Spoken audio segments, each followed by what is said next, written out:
Do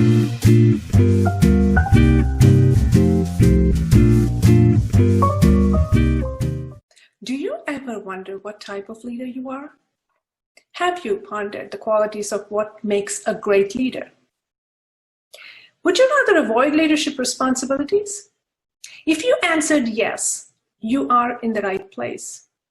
Our keynote speaker this evening is our Toastmasters International Director, Distinguished Toastmaster Dr. Carol Prahinski. As a 12-year Toastmaster, Carol belongs to 4 clubs, 3 of which are advanced and 1 is online. She has won several teaching awards, including the top 50 undergraduate professor in business. This semester, she teaches 180 undergraduate seniors in #1 supply chain management program in the USA at Michigan State University. And she is also the immediate past president of the National Speakers Association, Michigan chapter. Carol has a chatty cat named Plato, a husband who totally rocks their garden, and an addiction to Friends of the Library book sales. Please join me, ladies and gentlemen, in welcoming all the way from East Lansing, Michigan, speaker, mentor, and scuba diver, Carol Prahinski.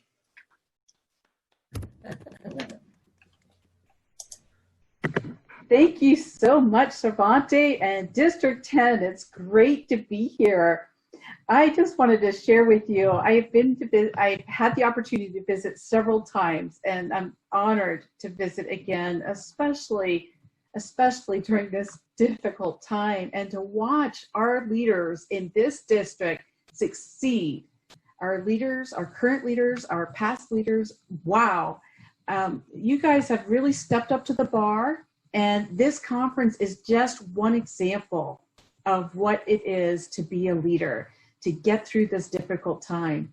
Now, for this tonight, I do have a couple of slides that I'm going to share with you. So I'm going to go ahead and open them up. And I want you to know that if you have questions, feel free to ask those questions at any time. And I'm comfortable with interruptions during the presentation, as long as it's respectful, of course. But I'd like to get through this with you, just to share with you some ideas about what it means to be a leader, what it means to step up to the, I call it step up to the plate, like we're playing baseball, but step up to take on this responsibility of leadership. Now, some of you might look at my title and say, International Director Address. I know what that means. That means she's going to give us an update of everything that's going on in the world, and particularly how it relates to us. I would like to say that there is a lot going on that we as board of directors are making decisions about. I encourage you to check out our minutes and feel free to ask questions at any time. Email me afterwards or talk to me later about any of the questions you have in regards to our decisions that we're making on behalf of Toastmasters across the world. So feel free to talk to me further about that. Now, let's go ahead, though. I'd like to jump in on a topic that I think a lot of us wonder about. We have a path on communications. Our communications path is laid out for us really nicely. And the leadership path is pretty obvious. When we are struggling to find leaders at our club, we say, wouldn't you like to be an officer too? Yeah, you. And we encourage individuals to sign up to be an officer in our clubs, and we get rather excited when they actually say yes to us. But I want to encourage us to think a little bit more deeply about what it means to be a leader. When we say yes, what are we saying yes to? And I don't mean to go out and find out what are we actually saying yes to. I mean that we need to understand exactly what it means to step forward and be a leader, and ask ourselves, what is our leadership qualities that enable us to be successful? And where's our downfall? Where are the qualities that are not strong yet that we continue to need to develop? So tonight, I'd like to share with you the answers to a question that I had posed to me recently, which are, what are the qualities that you see in great leaders? And so I'm going to go ahead and try to answer that tonight. And I know based on your agenda that you have several speakers that are going to be focused in on that over the weekend, so particularly tomorrow. So I want to encourage you to continue to listen to these ideas that are being shared with you. But first, I want to share with you my own story about my attitude, my thoughts about my own leadership skills. And it really came to a position back when I was working on my PhD at The Ohio State University. So right down the street from you. And I am a Buckeye, I got my PhD there. And as I was working on it, I said, my goodness, I am getting foggy in my brain. I need to get out and get exposed to something besides my PhD work. It was kind of heavy, if you know what I mean. And so I encouraged others in the program and other programs in the business school to join me and create a soccer team. And they said yes. I was so excited, and I ended up being the captain of the team, and I was very proud of myself to say, oh, captain. Well, as one thing led to another, our first game didn't go well. So I encouraged people to come out for a practice session, and they didn't want to do that. And then I encouraged people to keep working at it because I wanted results. I wanted results to win. And you know what? That was actually a different agenda than the one I had signed up for when I said I wanted to be playing soccer. And the agenda that I had signed up for was simply to get the cobwebs out of my brain.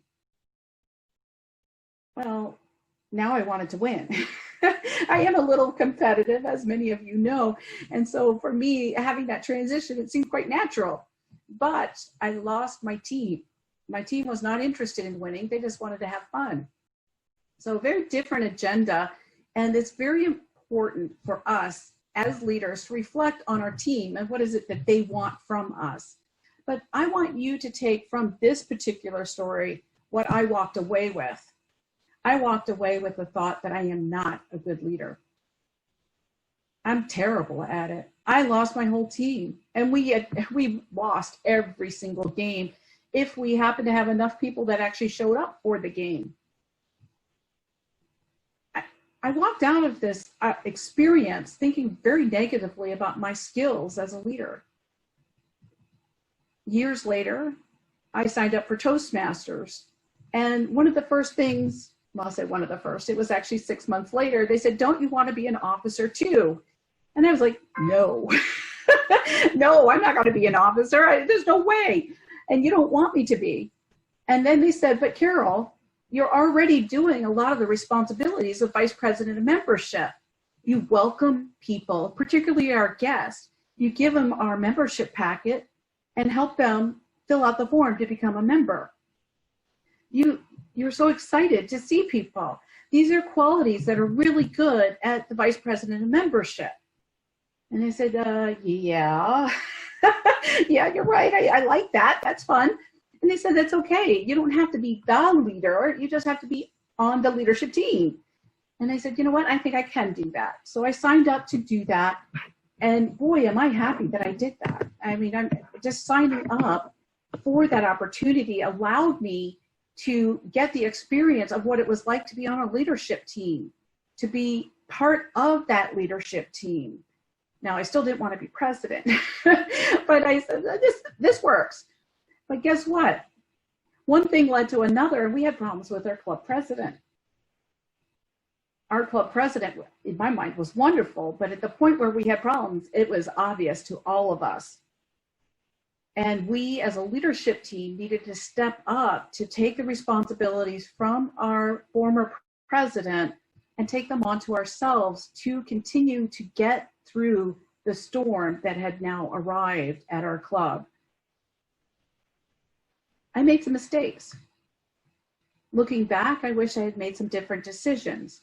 However, I made them. And I think that's one of the first steps of being a leader, is that we do step up to try to make things better. And people appreciate just the effort that you put forward just to try. So I encourage you, if you haven't done so already, to step up for leadership, just to see what feedback you get and where your strengths and weaknesses are, because you will get that feedback. Now, let's go ahead and dive a little bit more in my answer to the person who had asked me this question: what are the qualities of a great leader? And before we do that, I want you already have in your mind what you think the answer is. So I'd like you to go ahead and put it out on chat. Okay, are we born leaders, or are we where leaders are made? That is a question that, of course, I think all of us have asked ourselves at one time, but I encourage us to think we are where leaders are made, because we are Toastmasters. And with that transition, what are the qualities that make great leaders? So go ahead and post it out on chat. We've got lots of space there on chat. Nobody's posting. I got one person just posted. Great, thank you. It was a private chat. Okay, all right, now we're getting some people. Oh, good. Wonderful.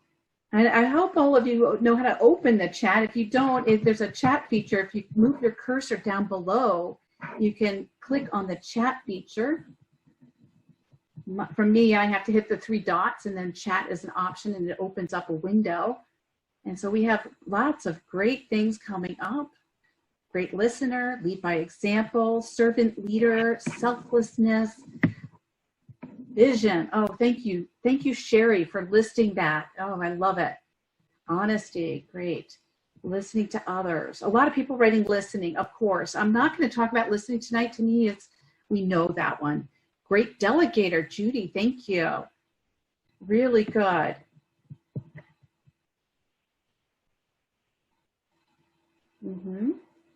Okay, yes, we need to learn how to be effective communicators. Thank you. So nice to see so many visitors today. Willing to follow first. Oh, yeah, this is good. This is a really good list. Now, one of the things you can do, if you like this list, you can go over here to the 3 dots and click on it, and you can hit Save Chat. And at the end of tonight, when you go to click off, you will have all of your chats saved, so you can see this list later. Thank you, Kate. I totally agree with you. Empathy, very important. Honoring commitments, yes. We have to stand by our word. Inspiring others to set higher goals for themselves. Good, Elizabeth. I'm going to talk about that one in particular tonight. You guys are doing a great job with your list. I love it. So what I want to do now is go ahead and give you my answers. It's going to be different from yours, and that's okay. It doesn't mean yours isn't right. It just means that I'm looking at it from perhaps a different perspective at this point in my career as a Toastmaster, and I wanted to share with you some of my thoughts as it relates to this answer. So what are the great qualities, what are the qualities that make a great leader? And I'm going to call this leadership qualities, LQs. Now, I'm not going to spend a lot of time on what is LQs, but I'm going to talk about some of the things that made my list in the top 7 or 8 or 10 items that made my list. So let's go ahead into that. All right, first, you need to be foreseeing. You need to see past these clouds to what's underneath. And I actually shared this particular slide with my students at the undergraduate level on their last day of class. I expect them to be great leaders. And I expect you to be great leaders. And how do we do that? Well, be foreseeing. We have to see past the clouds. What does that mean? One part of it is, what are people not saying to you that you need to know? You have to see past it so that you know where the heart of the issue is. They might talk about something, but they're not really talking about the issue. So you have to get past it and then address it. What is that issue? Let's go ahead and address it. Now, the other part of be foreseeing is that we are actually envisioning excellence. And this goes directly to Elizabeth's point, envisioning excellence. So here we are, we're this baby tree, and we see the future. In other words, be foreseeing, but it's the future of what we want to be. And it's this gorgeous tree that is down below the water reflection. This is what we see in ourselves and our team, because we want to include that team with us. And I want you, just for a minute, close your eyes. Take a deep breath. What is it that you envision for yourself? What is it that you envision with your team? Keeping deep breaths, exhaling, excuse me. I want you to keep thinking about that, because I want you to visualize that future. that excellence. What does it look like? And that means you have to have a team that's with you to achieve that excellence, because to be a leader means we have a team. And that means that they're on the same page as us. And that means we have to communicate effectively to get them to understand what our goals are and to help us achieve that result. So let's envision that, stay focused on it. Good. Now, I'm going to give you a couple mathematical formulas today. I am a professor after all. So let me go ahead and share with you. I've got the sun shining on me, but I'm trying to say, how do I get past the sunshine? Oh, that looks good. Let me move over here. All right, so I've got a couple formulas for you today. And one of these formulas is my performance formula. And specifically, I say that to have the great performance, you need to incorporate both strategy, which is the pre-planning and the visualization that we were just talking about, as well as the implementation, the plan of how are we going to implement this. Now, I have known many people, of course you have too, and some of them are really good at strategic decisions. And they've got so many ideas. Like the idea generation is just crazy. I love it. But you need to also be capable of implementing to be a great leader. And those two together enable you to be successful.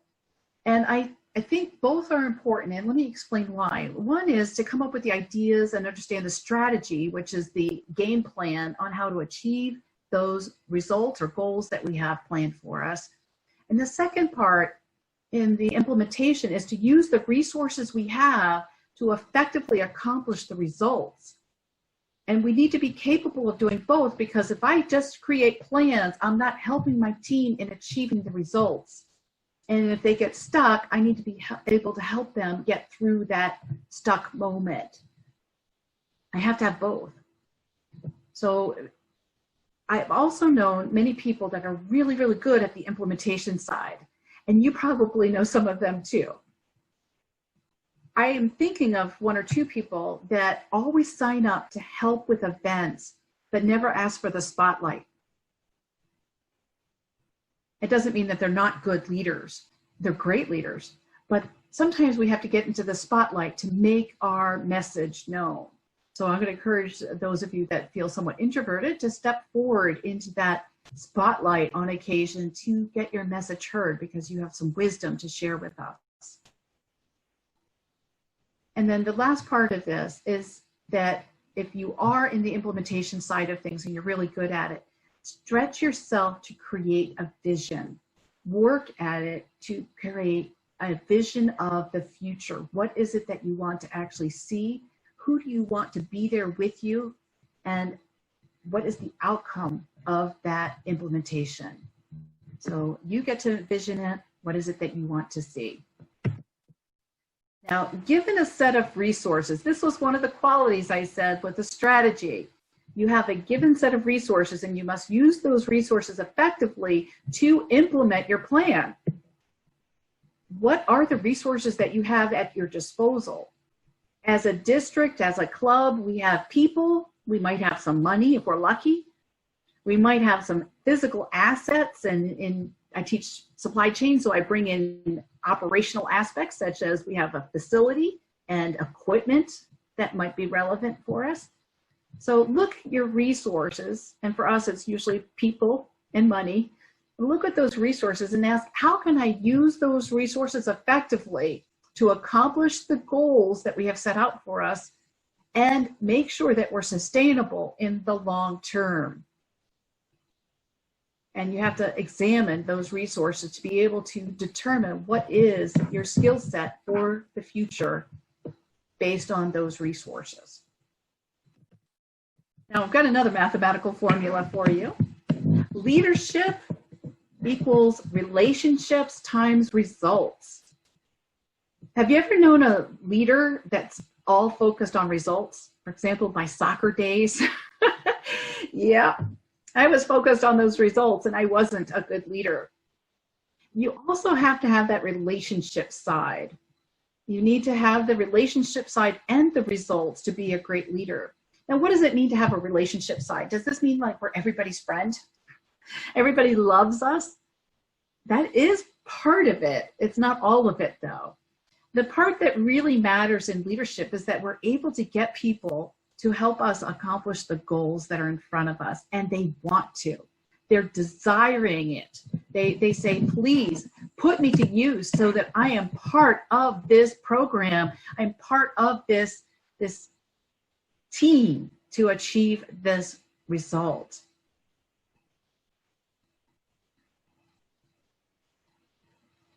We're not supposed to be necessarily best friends with our team. Part of being a leader is that we're willing sometimes to make the tough decisions. And we have people making tough decisions everywhere we turn in these days. They're making tough decisions and we might not agree with it. But they're making those decisions because they're trying to think in general. I can't speak to the individual, but in general, those individuals are trying to make good decisions for the future. Our governors, for example, are trying to protect us from the potential of that illness and maximizing the use of their resources without overwhelming those resources. For example, having us go off to hospitals. That's just one example. Now, you have to marry these two together. So it's both relationships and results that enable us to have great leadership. Now, I notice I do have a question from Elaine Cross. Is this the second point or the equation under B foreseen? No, at this point I've moved on to, it's actually the third point. And thank you, Elaine, for asking me what my points are. Let me go back over it because I didn't actually put numbers to things. So let me give you that. The first point was to be foreseen. And there was 2 sub-points to that. An ability to see past the clouds, to recognizing what isn't being said. And the second was to be able to see the future. The second bullet point was to form and implement a strategy. The third bullet point is to achieve results through teamwork and a given set of resources. And that's where I'm at right now, is to achieve those results with a given set of resources. So I kind of, it's not totally clear, but that's my list at this point. Thank you so much. All right, so let's talk about the priorities. So to establish priorities, what is it? This was one of the answers that I gave in my, when somebody asked me, what is it to be a great leader? I have to know what the highest priorities are to achieve the strategy that we have set out for us and stay focused on that top priority. When I'm delegating to others, I can delegate the rest, and that's actually the next slide. We'll go to that. We'll go to that now. Delegate the rest. All right, if it's not the top priority, delegate it. And this is the whitewashing of a fence. So I can say, you know, Tom Sawyer here, and let's go ahead and ask other people to whitewash the fence for us. And I don't mean it in a facetious way, but we do have to have a team that helps us accomplish the overall goal. So, and sometimes it's not always pleasant to whitewash a fence, but when we're together, it makes it more fun. Oops. Okay, I wanted to go back a little bit for a second. So to establish the priorities, when we're establishing priorities, it's not always obvious what is the highest priority. But if we think about what do I have to accomplish now, today, and if I am able to break down the strategy into actionable goals and stepping stones to achieve it, that will enable me to be successful in the long term. So stay focused on the highest priorities. What is that? That's the hard part of leadership. In my mind, it's one of the hardest, is figuring out what is the priority. And I'm going to talk about at the end how we're able to get through some of the problem sets that we have. But I want us to just think about what is my highest priority. And there are lots of tools out there for us. Some of you may be speaking on that over the weekend. But to me, it's one of the most critical skills that you need as a leader, is to understand what is the highest priority for you at this point in time. All right, now let's talk about your team. Your team is the people that will help you get to your destination. So let's go ahead and create some stepping stones for them. And I want to share with you a story that happened in my Toastmaster career when a new person joined one of my clubs. It was one of my home clubs, my advanced club. And he said, I want to be CFO. And we were all like, okay, and that's fine. But he says, my boss wants me to come here so that I can improve my speaking skills. Okay, good. We know how to do that. And so he joined our club and we helped him on his speaking skills, and he did really well. He had his quirks and we helped him through that. Now, one of the other things that was happening though was I knew he wanted to be CFO, and which stands for Chief Financial Officer. And I said, what are the stepping stones he needs to be successful as a leader as well? What are those? And he doesn't need additional finance experience. He told me that directly. No, I don't want to be treasurer of either the club or the district. He has enough finance experience. But he did need more leadership skills. And so this is where our leadership path is so important, becoming an area director, stepping forward to become a division director. And division director, in my mind, and along with many other people, is learning to management skills. How do I manage the area directors? How do I make sure we're accomplishing our goals at the local level, which is the clubs? And so we work together. There's not just me helping this individual, but a bunch of us. We're helping this individual establish his stepping stones so that he could eventually become CFO. And a few years later, and a DTM or two later, he did just that. He did become CFO of his, well, different organization. He transferred organizations. But I think in some respects, he was ready for that. And so we just give kudos. But it does take a bunch of us. And this is where I'm emphasizing at this point, it's not just me establishing stepping stones for the people that report directly to me. It's that a group of us are saying, we see this as your path. It can be one person. I don't mean to undermine that, but if it's more than one person, I think it also emphasizes these opportunities, and that together we help that individual become stronger because we see that individual behaving in certain ways. We see an area to work on and we say, you could have phrased that differently. Or what were you thinking when you said that? I'm curious, because it may have been misinterpreted. These are things that each one of us can help with I call it tweaking of the individual to help them achieve their goals. I want them on my team, yes, but I want them on my team so that they can achieve their goals. And I'll give them stepping stones on my team to help them achieve their goals. And I'm using the my here. It's you, when you have your team, that you can do this. All right, so let's go ahead in and talk about the process to solve problems. Now, I have also been a region advisor. As a region advisor, one of the things that I did, one of the parts of my job is to help trios, and you know who they are because they're so amazingly in front of you this weekend in particular, but a lot of the time. But my job as a region advisor, and Jenna Lee is taking that role right now, is to help trios solve problems together. It's not that we solve the problems, the region advisor does not. It's up to the trio to solve the problems, but we help them through the process. And what I want to share with you today is one of the processes that I use to help people work through their problems. So I want you to think just for a minute about one of the problems that you're facing right now. And it'll pop right into your head. What is it? You don't necessarily need to put it out in chat. That's not what I'm asking, but I want you to think about it. Pull it right into the center of your mind. That is what we call the issue. And it needs to be one item. So if you sit there and say, my life is falling apart, that's not going to be good enough.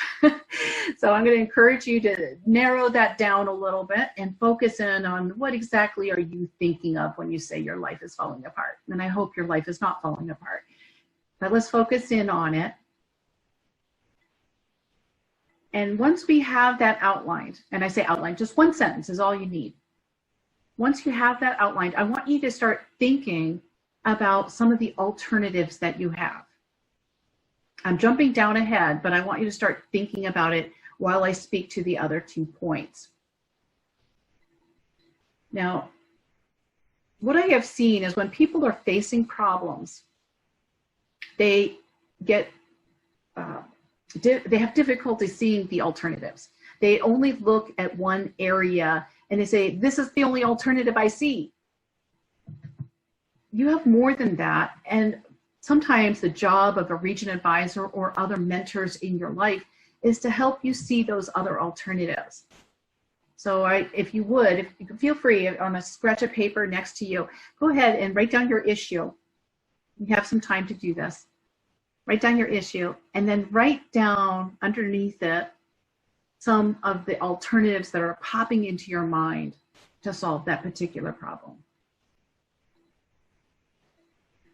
And hopefully it's more than one.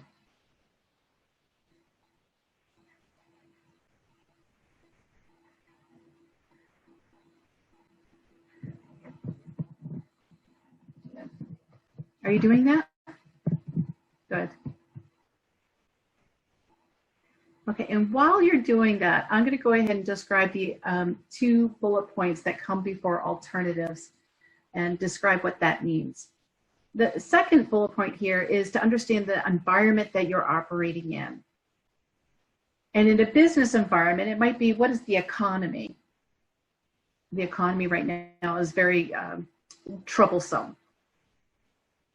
It could be, if we're talking a business environment or Toastmaster environment, it could be that we have some conflict happening, or we don't have enough members, or we have a person that is behaving poorly.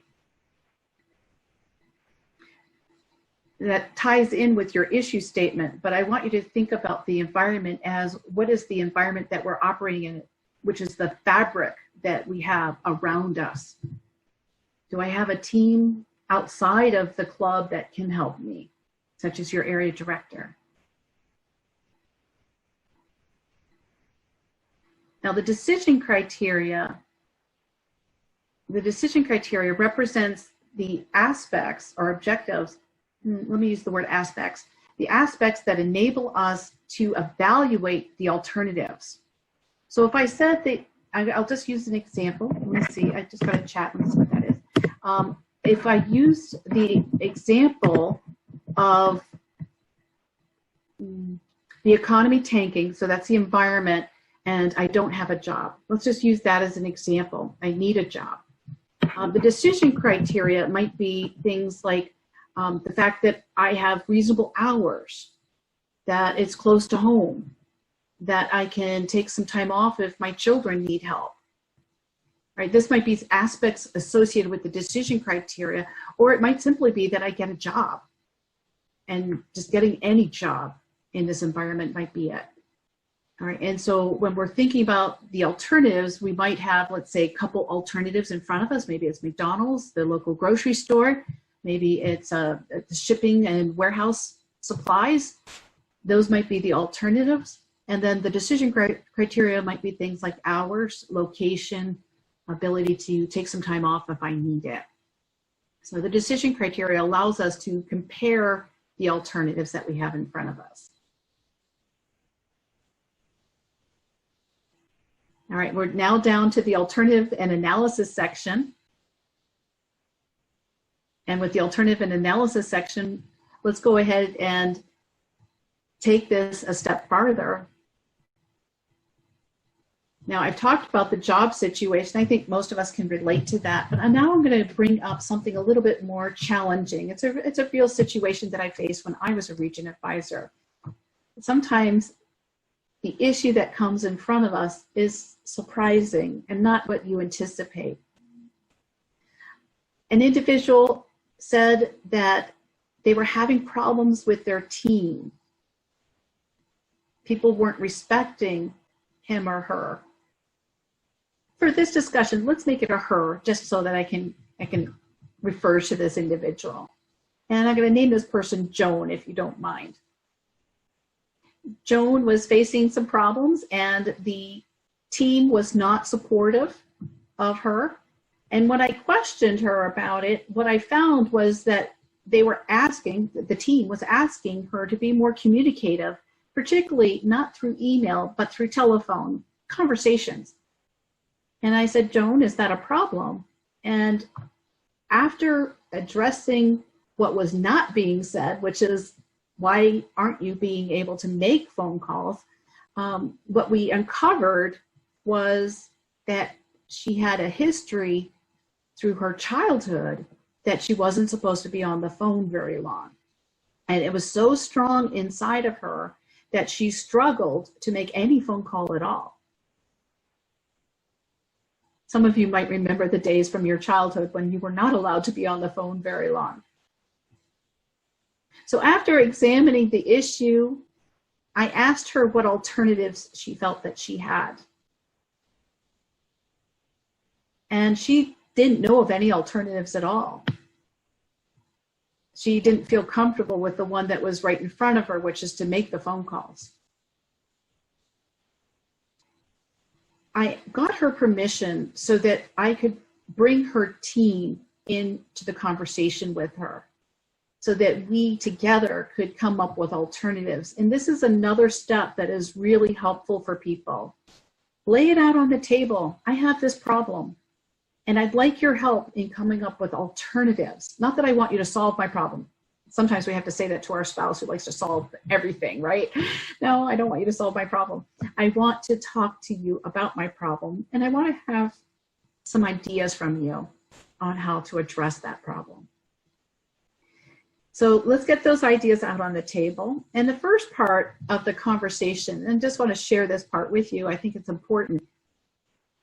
When Joan shared her scenario, the team was really surprised that this was the issue.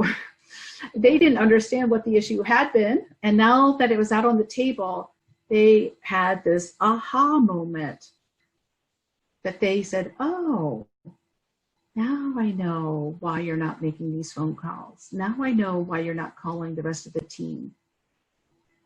So I asked them for their help in giving Joan alternatives. And this is where we did generate a whole bunch of alternatives. And then Joan could select which ones would work best for her. And so this goes back to the decision maker, for the decision maker to select which ones are best for her. And that is the recommendation. So she selects one based on the decision criteria, based on the alternatives and her analysis of each of those points, and she comes up with a recommendation. Woohoo! Yay! Now the recommendation did require her to make more phone calls. And she was going to take baby steps to do them. She was going to reach out and start with the people that were sitting in the room with us and get their supportive feedback on each of those calls. Then she could broaden her growth and stretch herself to be able to reach other people. That was her action plan, and I would like to commend her for actually implementing it after I left. So it's one thing to say things to the boss. I'm going to call it the boss, but we're not the boss. But it's one thing to say something to your mentor, but then there's another part of you to actually implement it. That is the hard part. It's also needed. You can't, like I said, you can't just create these strategies. You've got to figure out how to implement them and get it done. So I'd like to pause here and see if there's any comments or questions. And feel free, if you have any, you can unmute yourself one at a time though, or throw it out in chat and I'll take a look at it in chat.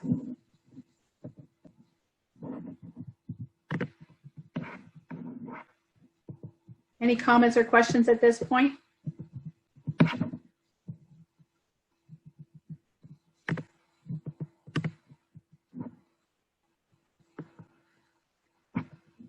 You don't have any problems at all, right? I'm just teasing you. All right. Hello, this is Shravanti. I have a question. Sure. Hi. On the action plan portion of it, so when we say think of our problem and we know that it's a shared problem and we develop an action plan, who do you think should be involved in the action plan and how best to get buy-in from everyone? Great. Thank you. All right. There's a couple parts to the action plan, and I appreciate you asking for a deeper dive into it. One part is laying out the time zones, timeline. All right, what's going to happen and when. The other part is assigning it to individuals. Who's going to do the work and what exactly are they going to do? That needs to be laid out for the issue to be resolved. Now, there's another part of it, which I call the contingency plan. I think many of you have been familiar with contingency plans.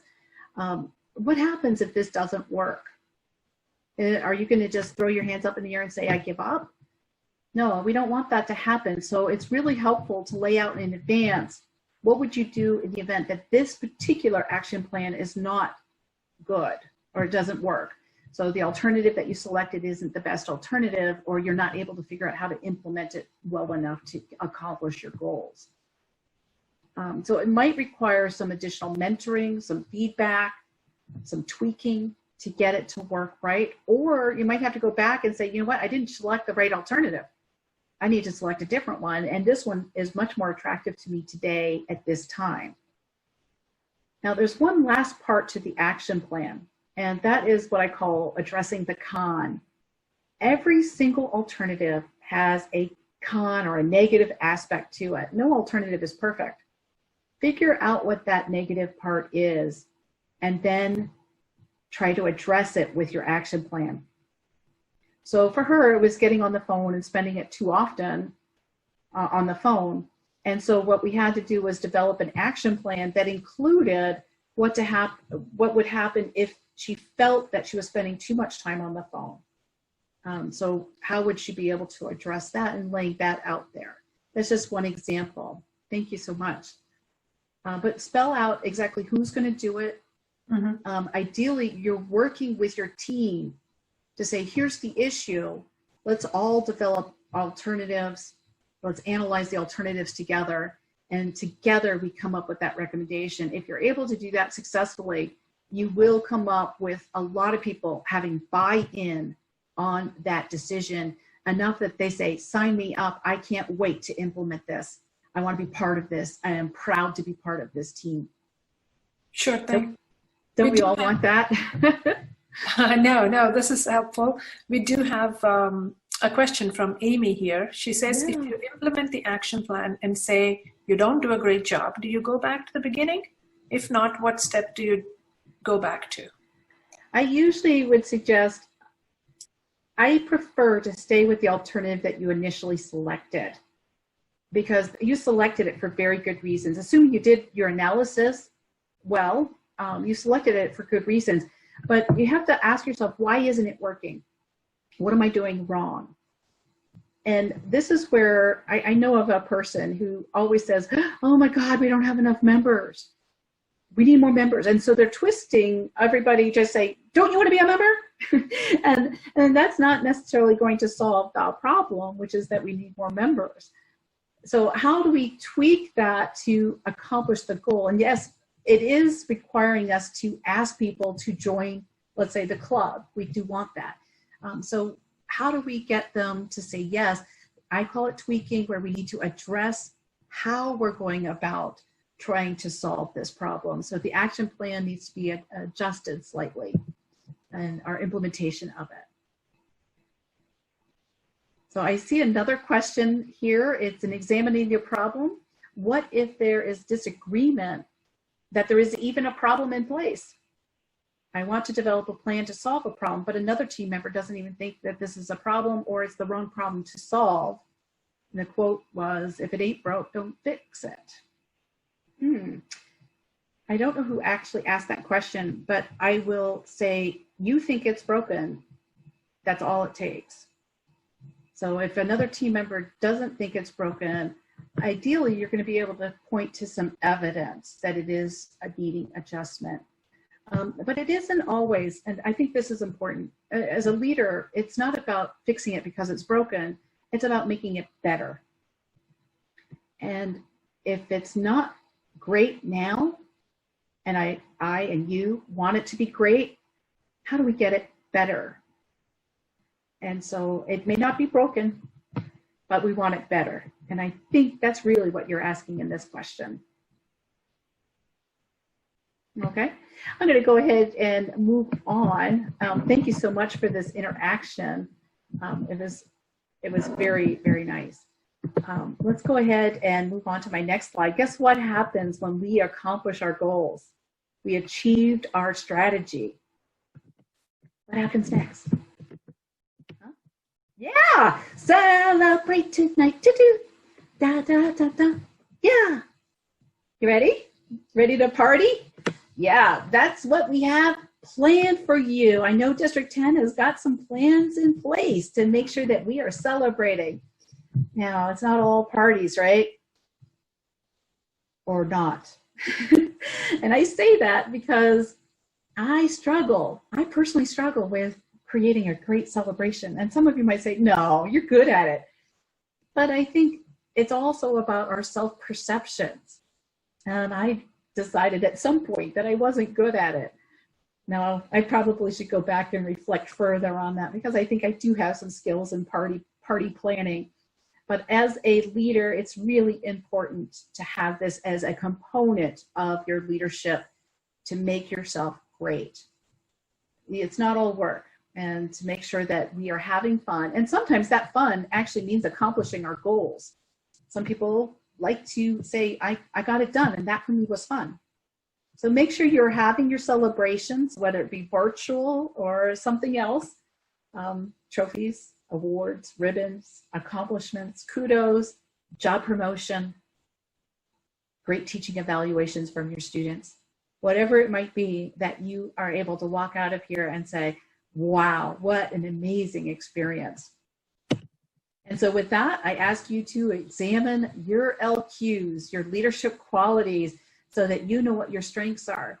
You understand perhaps some areas that you need to continue working on to make it better. And I'm absolutely thrilled to be here this weekend. I hope to see many of you in other parts of the sessions that are going on. And I am presenting again tomorrow afternoon about negotiations. How do we get the best outcome in that negotiation? I hope you can join me. And if you would like to reach out to me, please do so. I can be reached at cprahinski@toastmasters.org. And it's a pleasure to be your international director and to be working with your teams of leaders. I give kudos, hats off to all of you.